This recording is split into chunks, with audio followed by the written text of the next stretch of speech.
In this vid, I'm going to be sharing my 10th place tournament report at North Carolina State Championships. So I'm going to start off with probably the thing that everyone wants to see most, and that is my deck list. I was one of two players at NC State's that were playing Magnezone, and the only other player that was playing Magnezone was my boyfriend, playing the exact same deck list because he messed up his judging dates. So he walked in thinking he was going to be judging the tournament and ended up playing instead. So he was kind of in a bind for a deck and knew that the deck I had been practicing with was fairly consistent, and he knew it pretty well, so he felt pretty comfortable with it.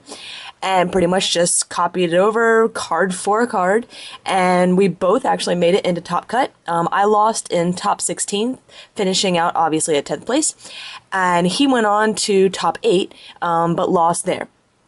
So either way, we both did really well with a deck that a lot of people said not necessarily is dead, but that Ezekiel's was just so much better that Magnezone wasn't really worth playing. And I pretty much found, I have another state championship to go, and if I decide to play it again, maybe it'll work out completely different for me, but you never know. And I still think Magneal is a really solid deck, and yeah, let's go ahead and just start off with the deck list. Sorry for the interruption, but I realized that after I made this video that I hadn't shown all of the awesome stuff that I got at the North Carolina State Championship. So I figured rather than putting it at the end of the video and making everyone sit through the extra 15 minutes of me talking about my matches, and very few people probably actually staying through all that I kind of just throw this into the beginning, be a little rough, but just kind of throw it in, and that way everyone will get to see it. So, first off, you get a Excelgor promo card. I actually have two of these because not only did I participate, but my boyfriend participated, so he's selling his. And I think typically I sell these things for like $5 to $10, but it just depends on who's willing to offer what, and what the highest offer is and what the fastest offer is. PayPal is obviously preferred, but if I get a good cash offer, I'll take that as well. So again, two of these. A good friend of mine, to finish off, or not finish off, but to help my collection, threw a Pichu Harkle Soul Silver staff pre-release promo my way. So really, really appreciative to him for that. This is an awesome card, and because it's such an awesome card, it's a little difficult to get the staff versions of. So really cool. So that was just obviously that's not something you get for participating. That was something I got from a friend. But for entering the tournament, they are also giving out dice. So you get see if the camera can focus on it. How close can it go? Maybe not. Come on, focus really close up. And maybe I'm just kind of doing this. I don't know. That's probably the best way you can see it right there. It says State Championships 2012 and it has the Pokemon Play logo on it. And the rest of it's just a normal die. Nice translucent die, so it is tournament legal. So really cool thing to have. I'm up in the air. I love this thing, but I like to use my little dice. So I guess if I can make something off of it, maybe I should do that. I don't know. Throw out offers and I'll think it over. Now, this is probably the coolest thing I got at the North Carolina State Championship, and of course has nothing to do with the tournament. My birthday was in February, and a good friend of mine got me a belated birthday present. And belated really only because it's the first time he's seen me since my birthday passed. So, ready for this? This is now my new Lucky playmat, and I call it Lucky because I figure I made top 16 playing on it all day, so I'm calling it Lucky. But even if it's not Lucky, it is just totally awesome. This is a custom playmat that I think he said he got online, found it actually pretty cheap. So yeah, we've got looks like Charizard and Gary at the top. There's a little Eevee, and then further down we've got Ash, Venusaur, and Pikachu. Really, really cool picture. I love like the foliage kind of in the background, and yeah. Probably my favorite part about this mat is the Eevee. you have these really powerful Pokemon, huge Charizard and Venusaur, and Pikachu is obviously one of the most powerful Pokemon that they show off in the show. And then you have this little Eevee. So, but if you do remember the battle between Ash and Gary at the end of Season 2, Gary was using an Eevee, and that Eevee was amazing. Eevee beat Pikachu. So, really, really cool mat, and like I said, it is now my lucky mat, because first time using it, I got to top 16 at states with it. So, sorry for the interruption, and on with the rest of the video. So I run a single Cleffa just in case I've got that terrible hand. It's also a nice free retreater. However, this card it came close to losing me one game. I would probably actually blame it on losing another one.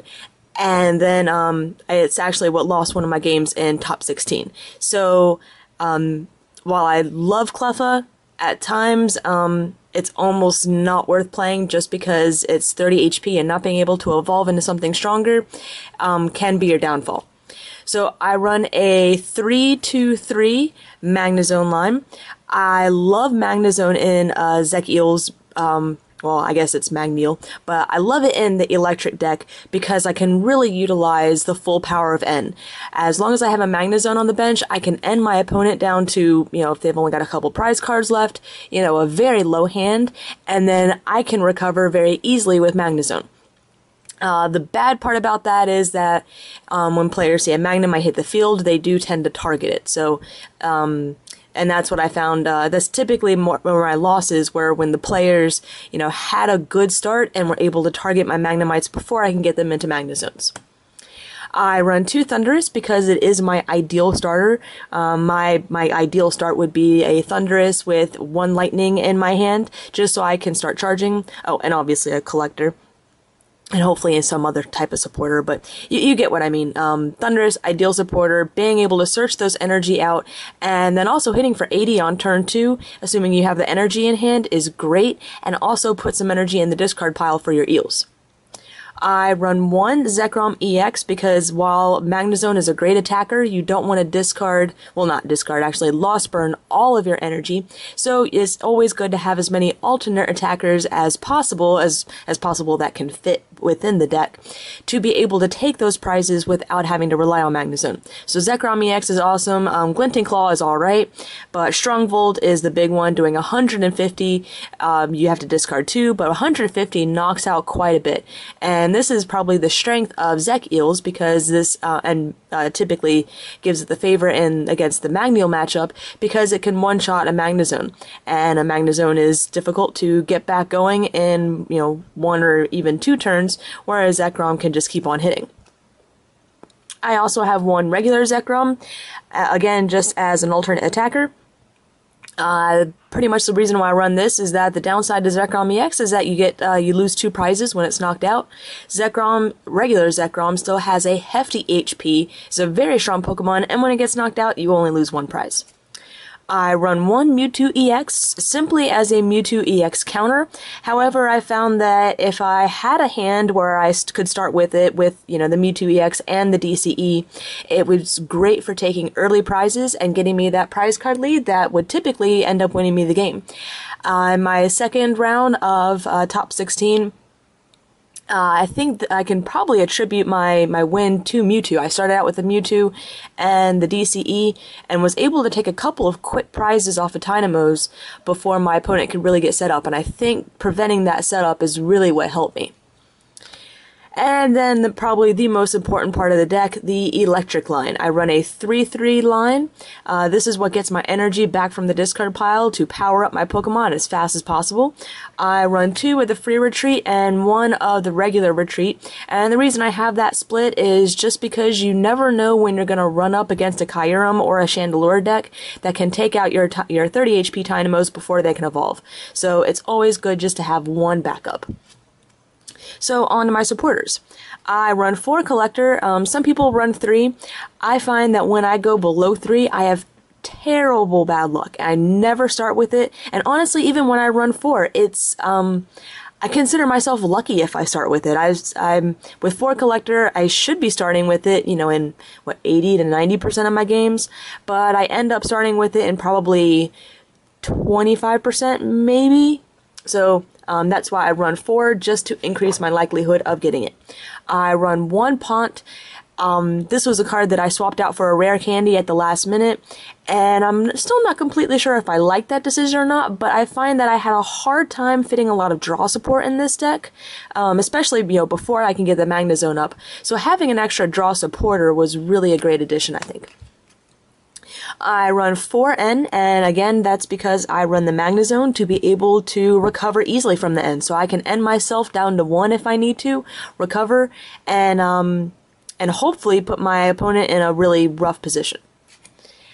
I run 3 Sage's Training, and this is mainly to get energy into the discard pile, as well as to try and get a Magnezone into play as soon as possible. Going through the top 5 cards in my deck, the chances of me pulling a rare candy, Magnezone, the junk arm for the candy, a heavy ball for the Magnezone, some sort of combination like that just makes it more likely for that to occur. I run 4 junk arm because there's always a trainer that I feel like I need to be reusing. I wish I could have like an 80 card deck to really fit everything I want in, but I can't. So that's where Junk Arm comes in great to just reuse everything. And Junk Arm is also great for putting lightning energy into the discard pile to be able to reattach with electric. Essentially, a well-placed Junk Arms can get me, 3 to 4 energy attachments per turn. So that's another reason I like to max out that line.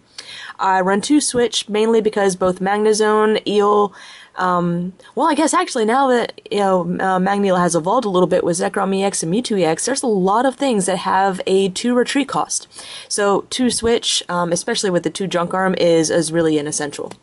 I run 1 Super Rod because you never know when you're going to have something crucial prized, and you're going to need to get something that you have, maybe very few of left, back. I actually lost my 3rd game because I had 2 Tynamo prized. As soon as I benched my only Tynamo, it was knocked out on the next turn, and I literally burned through 75% of my deck searching for this Super Rod, and luck was not on my side for that game and could not get into it. However, I was so glad it was there. At least I had a hope of getting back in the game, but it just didn't work out.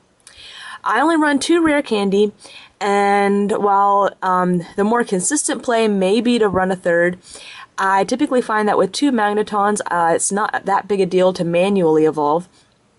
Although, depending on, I might make a change later to, drop a Magneton for another rare candy, depending on what I think the trainer lock is going to be. So, there's always that option. I run 2 Pokemon Catcher, and I don't really feel like I need to run any more than that.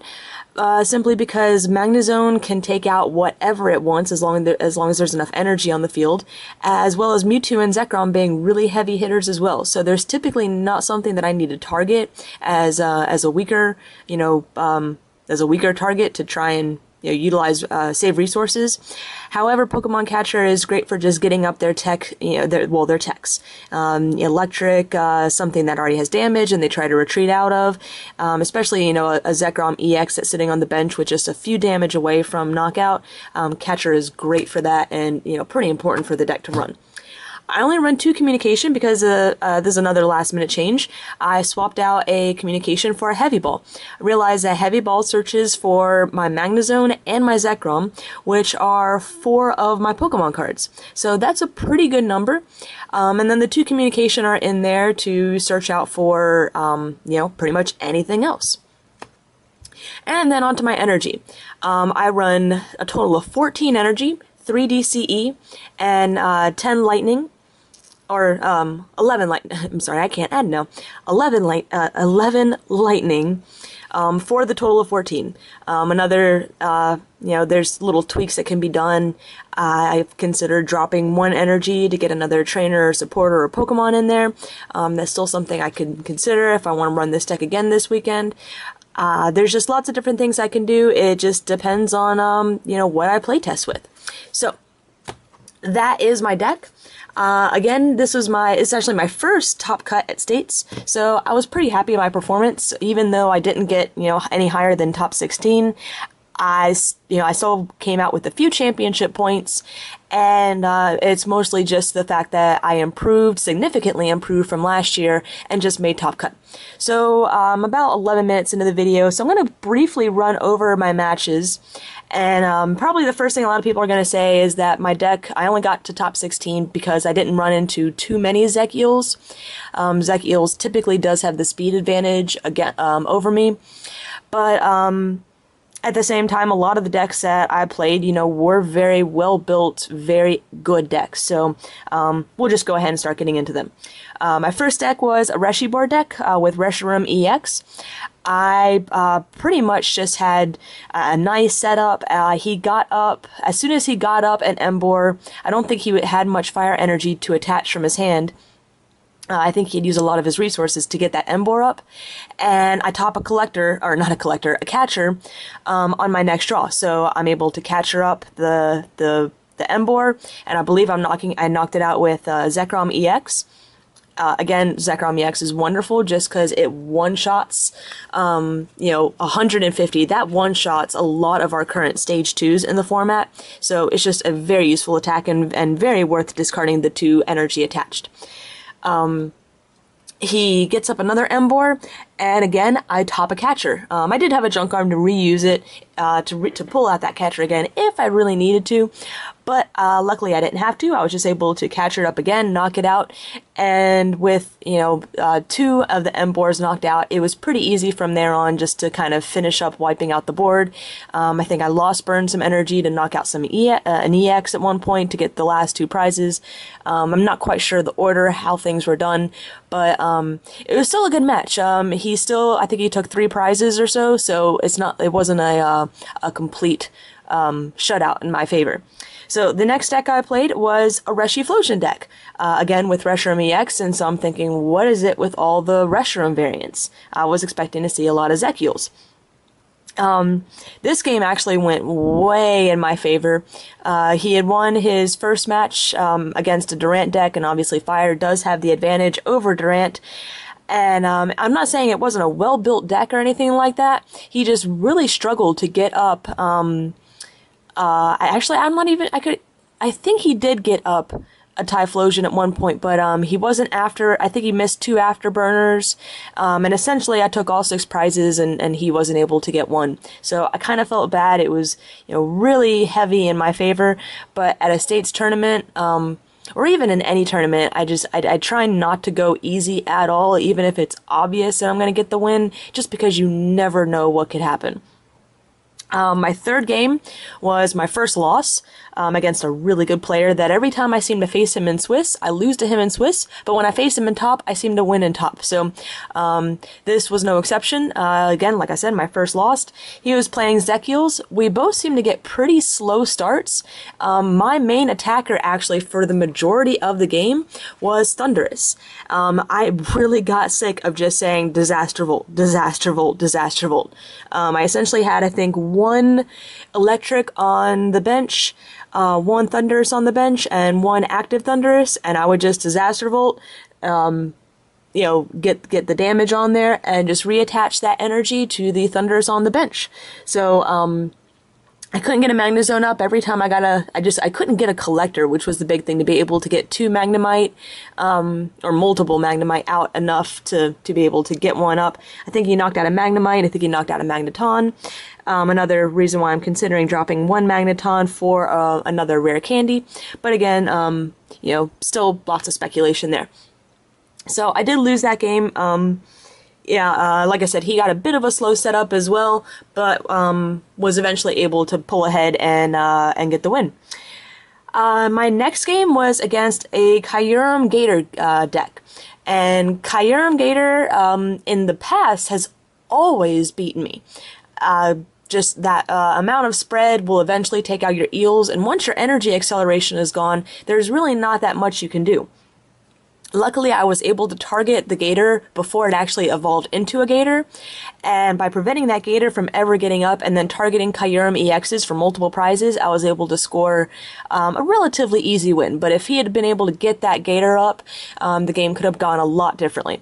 I also have to attribute that win, again, to Zekrom EX, because I believe I did take out a Kyurem, just a regular Kyurem, with Zekrom, And again, that's just something that before EXs came out just was not possible to really one-shot a Kyurem without having to loss burn a lot of energy.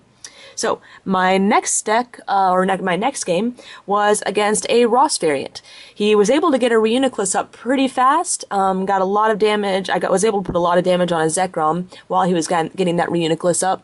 And I seem to remember again, I had a kind of a slow start. However, he was having a hard time getting into his Vileplume. He couldn't bench 2 Oddish at once, it seemed.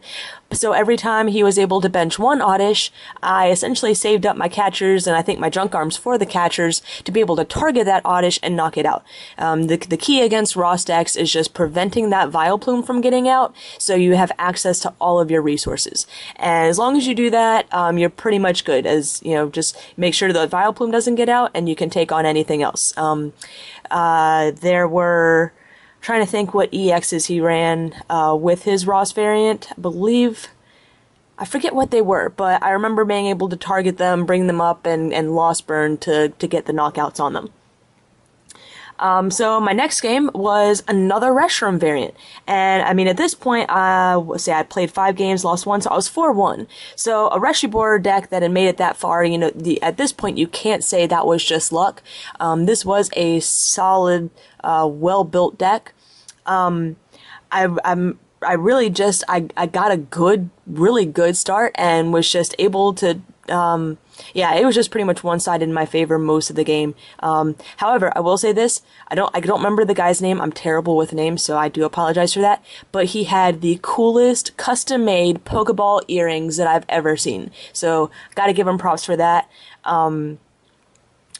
Awesome earrings, and he had an old Rayquaza, I call it a lunchbox, but it's like a tin lunchbox. It was a really old kind of booster pack box opening thing that was put out, I think, like 10 years ago or something. So he had a lot of cool stuff, but again, that really doesn't matter. But was able to win that game. My last game was against Celebi, Mewtwo, Tornadus. And I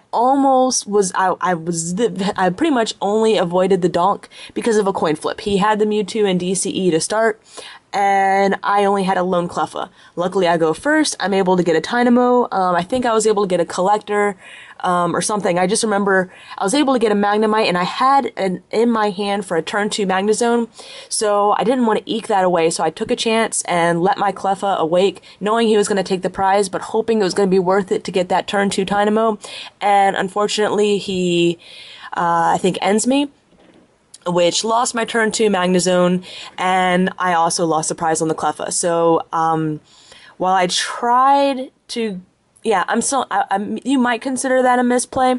I probably should have gone with the safer way, but however, if I had woken up, they would have been the same position, and I would have been shuffling back in anyway. So I'm not, you can see that however you want. The game actually did come down to the last prize card, and again, I made a decision that I thought was the safer play. I attached a DCE to my active Mewtwo, which was going to die on the next turn, to be able to retreat it, to hopefully stall while I could draw into one more energy for an attachment for next turn, which would have given me the loss burn for the game. However, if I hadn't attached the energy there, I could have, I believe it was I don't remember, I just remember I drew a lot more. It may have just been on a magnetic draw, and I did draw into the junk arm that I could have used for the switch, could have attached that DCE to my active Magnezone, and loss burn to win the game. So again, I don't know if you would consider them misplays, but they were decisions that I made that seemed good at the time and were the safer plays, I think, but ended up losing it to me. So that's kind of just a personal decision, whether you go for the safe play or whether you take a risk and see what happens. But either way, in that particular game, it didn't work out for me. But that was my only second loss of the day, and we played 7 rounds, so I was still able to squeeze into 10th place and was able to go on to top 16. In top 16, I played a guy that I've played, I think, at least once in tournament, and I play tested a few games with him before, I think, and I've never beaten him. He's just an excellent player. one of the best players I know. So when I found out that I was going up against him, I was like, well, I kind of already made my goal for the day of getting to top six, getting to top cut. You know, that was my main goal. I was like, if I get to top cut, I will be stoked. Honestly, if I get a winning record, I'll be happy. But if I get to top cut, that will be awesome. So once I was in top cut, I was like, well, you know, I'd love to go further, but I just want to make the, you know, if I can make these games as close as possible and win at least, you know, that one, so that I, you know, force it to go to that third game, I'm going to be pretty happy with myself. I'm not going to go home bummed out. So the first game was an extremely close game. And as I mentioned before, the Cleffa is actually what lost me the game. I had the Cleffa on my bench, and he was able to Juniper away his hand for almost the remaining of his deck to get, I believe it was a Junk Arm for the catcher to bring up the Cleffa, and that Juniper also landed him the last energy he needed to be able to attach to Zekrom EX to have enough for a Glinting Claw and the guaranteed knockout. So it was an extremely close game. I couldn't have asked more from it. I can't really tell you many more details about it. I just remember we both were able to get set up. So, you know, I had Magnazones. You know, he had the Zekrom EXs. Everything went really well. It was just a really close game. The next game, I don't start out very well. However, as far as, you know, collector getting things actually on my bench, but I do start out with a Mewtwo DCE to his Tynamo, and I think he had something else on the bench. It may have been another Tynamo and a Zekrom.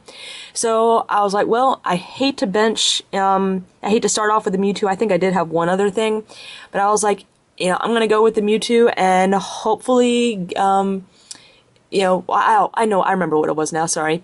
I think we both started Tynamos, but I had a Mewtwo in my hand that I didn't want to bench until I absolutely had to. And when I saw I could get at least, you know, the first prize, I was like, well, the rest of my hand is dead, so let's take a chance. You know, I'm probably going to lose this Mewtwo, you know, eventually at some point, and, you know, lose that second prize. But if I can get a couple of prizes early in the game and slow his setup, that may be worth it.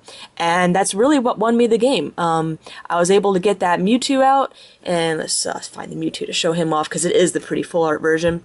So I was able to get that Mewtwo DCE to knock out the Tynamo. I was able to set up a little bit, either the next turn or turn after that. I was able to X-Ball again after using a catcher on another Tynamo, knocked out another one. So I was able to just to really slow his setup by taking a few crucial early prizes, and I think that's what really turned the game in my favor. So I won game 2, but again, it actually came down to a really close game, and if I hadn't taken those first, you know, early prizes with Mewtwo, I think it might have gone in his favor.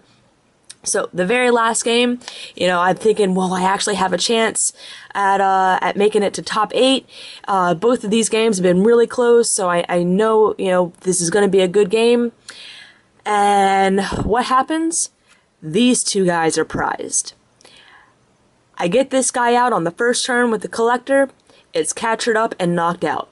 I literally spent the rest of the game struggling to draw energy. When I did it, you know, I could attach some energy, but I just couldn't get enough on there to do enough damage. And I searched and searched and searched for this one Super Rod and just could not get it. At one point, I think I had only, I took one prize in that game, and that was the only prize I was able to take. And after I took it, he made a comment about, you know, hey, wow, you've only got like, you know, 6 cards in your deck.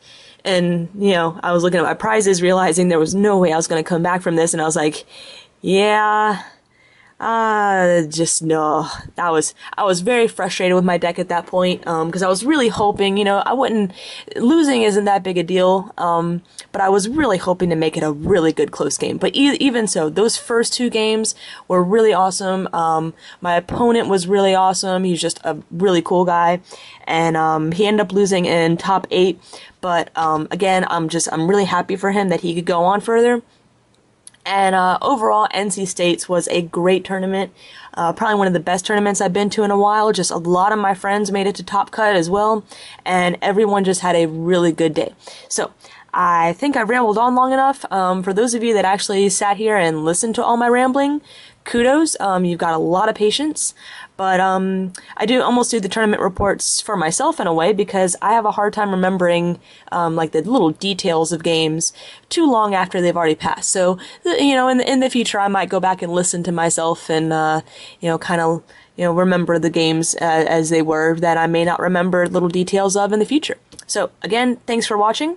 And I think I'll be uploading lots of battle vids throughout the rest of the week. So definitely stay tuned for that.